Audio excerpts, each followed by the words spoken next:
នឹងមានអ្វីកើតឡើងប្រសិនបើទីក្រុងញូវយ៉កប្រកាសខ្លួនជាប្រទេសឯករាជ្យ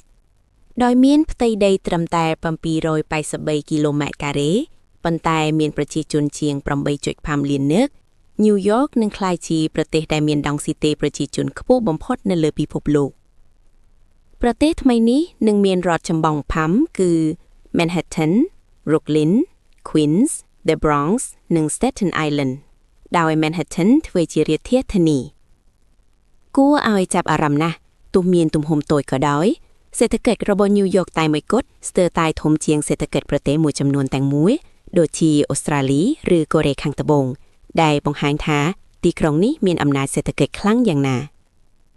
ផ្នែកសេដ្ឋកិច្ចដោយមាន GDP ប្រហែល 1.3 trillion ដុល្លារប្រទេសញូវយ៉កថ្មីនេះនឹងឈរនៅលំដាប់ប្រទេសមានសេដ្ឋកិច្ចធំទី15ទីនៅលើពិភពលោកផ្នែកការពារដើម្បីការពារខ្លួនពីសម្ពាធឬការគំរាមកំហែងពីរដ្ឋាភិបាលសហរដ្ឋអាមេរិកវានឹងត្រូវការកងទ័ពយ៉ាងហោចណាស់ជាង 100,000 នាក់ទោះមានទំហំតូចក៏ដោយប្រទេសនេះនៅតែរក្សាទុកសញ្ញាសំខាន់ល្បីលើពិភពលោកជាច្រើនដូចជាទីស្នាក់ការអង្គការសហប្រជាជាតិទីស្នាក់ការរូបសំណាកសេរីភាពទីស្នាក់ការអគារពាណិជ្ជកម្មពិភពលោកអស់ទាំងនេះសុទ្ធសឹងតែស្ថិតនៅក្នុងញូវយ៉កទាំងមូល